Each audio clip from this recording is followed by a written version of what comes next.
अनुभव किसी के नहीं होते, जो भी लेने को तैयार हो उसी के हो जाते हैं। सत्य पर किसी का कोई अधिकार नहीं, जो भी मिटने को राजी है वही उसका मालिक हो जाता है। सत्य तो उसका है जो भी उसे मांगने की तैयारी दिखलाता है, जो भी अपने हृदय के द्वार खोलता है और उसे पुकारता है।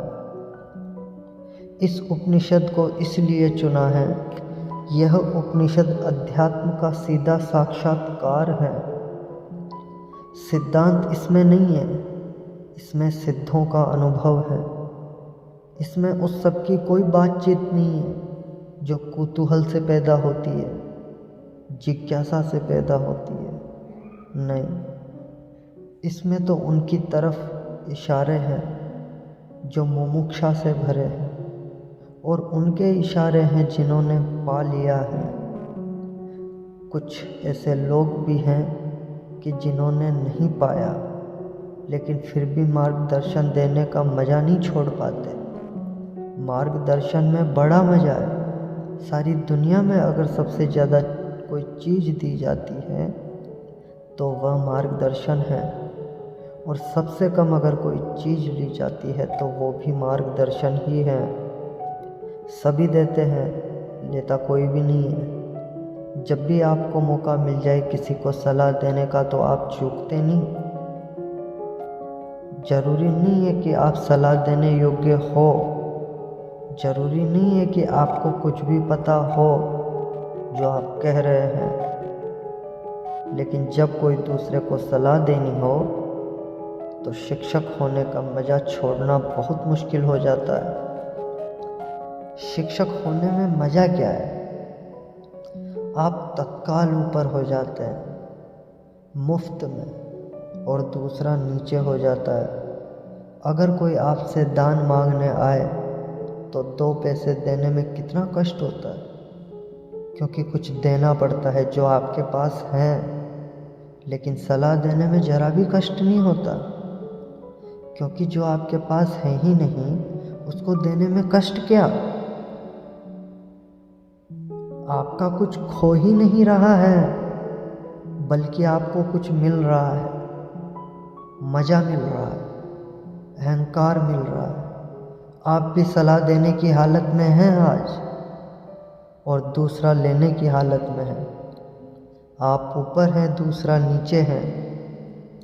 इसलिए कहता हूँ कि इस उपनिषद में कोई सलाह, कोई मार्गदर्शन देने का मज़ा नहीं है, बड़ी पीड़ा है। क्योंकि उपनिषद का ऋषि जो दे रहा है वह जानकर दे रहा है, वह बांट रहा है कुछ बहुत हार्दिक, बहुत आंतरिक। संक्षिप्त इशारे हैं लेकिन गहरे हैं, बहुत छोटी सी चोटें हैं लेकिन प्राण घातक हैं।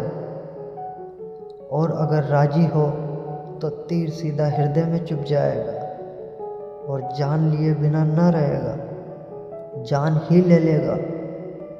इसलिए थोड़ा सावधान, थोड़ा सचेत, क्योंकि यह सौदा ही खतरनाक है।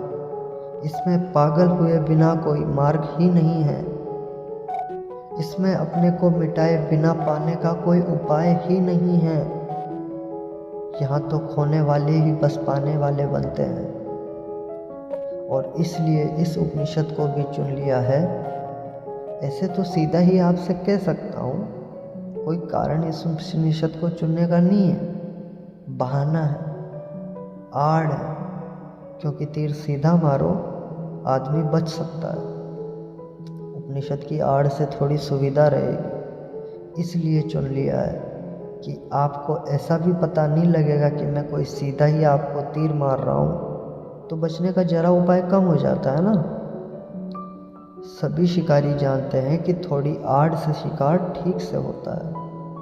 यह उपनिषद सिर्फ आड़ है, और इससे कुछ लेना देना ज़्यादा नहीं है। जो मैंने जाना है वही कहूँगा, लेकिन उसमें और उपनिषद में कोई अंतर नहीं है, क्योंकि इस उपनिषद के ऋषि ने जो कहा है वह जानकर ही कहा है। यह उपनिषद अध्यात्म के सूक्ष्मतम रहस्यों का उद्घाटन है। लेकिन अगर मैं उपनिषद पर ही बात करता रहूं तो डर है कि बात ही रह जाए। इसलिए चर्चा तो पृष्ठभूमि होगी। इस चर्चा के साथ साथ प्रयोग, जो कहा है, जो इस ऋषि ने देखा है, या जो मैं कहता हूँ मैंने देखा है, उस तरफ आपके चेहरे को मोड़ने की कोशिश, उस तरफ आपकी भी आंखें उठानी, उस तरफ आपकी भी आंखें उठाने का प्रयास, वही मुख्य होगा।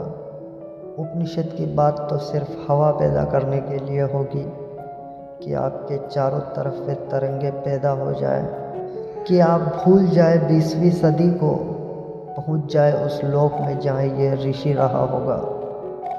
मिट जाए यह जगत जो चारों तरफ बहुत बेरौनक और बहुत कुरूप हो गया है, और याद आ जाए उन दिनों की जब ये ऋषि जिंदा रहा होगा।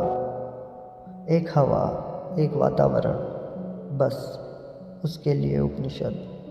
पर उतना काफ़ी नहीं है, जरूरी है, काफ़ी नहीं है। तो जो मैं कहता हूँ,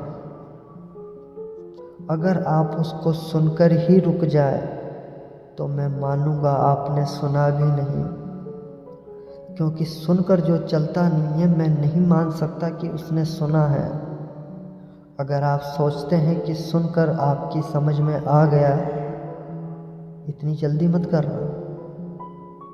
सुनकर समझ में आता होता तो हम कभी के समझ गए होते।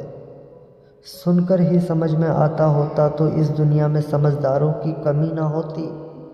ना समझ खोजना मुश्किल हो जाता, मगर ना समझ ही ना समझ है। सुनकर कुछ भी समझ में नहीं आता, सुनकर सिर्फ शब्दों पर मुट्ठियाँ बन जाती है। सुनकर नहीं, करके ही समझ में आता है। इसलिए सुनना करने के लिए, समझने के लिए नहीं। सुनना करने के लिए, करना समझने के लिए। सुनकर ही सीधा मत सोच लेना कि समझ गए। वो बीच की कड़ी के बिना कोई भी उपाय नहीं है, कोई भी रास्ता नहीं है। लेकिन मन कहता है कि समझ गए, अब करने की क्या ज़रूरत है। मंजिलें चलकर पहुंची जाती है। सब भी समझ लिया हो, सब भी समझ लिया हो, यात्रा पथ पूरा स्मृति में आ गया हो, पूरा नक्शा जेब में हो, फिर भी बिना चले कोई मंजिल तक कभी नहीं पहुंचता है। लेकिन सपना देखा जा सकता है।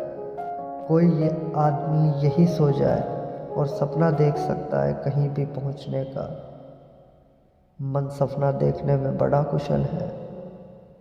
और ऐसा मत सोचना कि आप ही ऐसे सपने देखते हैं। जिनको आप बुद्धिमान कहते हैं, वे भी इसी तरह के सपने देखते हैं। साधु हैं, सन्यासी हैं, महात्मा हैं, वर्षों वर्षों से खोज में लगे हैं, लेकिन कहीं इंच भर भी नहीं पहुँचे, यात्रा ही नहीं करते। वे जो वर्षों से खोज में लगे हैं, वह सारी की सारी खोज वर्तुलाकार है। बुद्धि में ही वर्तुल बन जाता है, भंवर बन जाता है। उसी भंवर में घूमते रहते हैं। फिर उस भंवर में सब समा जाता है। वेद समा जाते हैं, उपनिषद समा जाता है, कुरानें, बाइबलें समा जाती है। उस भंवर में सब समा जाता है, लेकिन 1 इंच भी गति नहीं होती।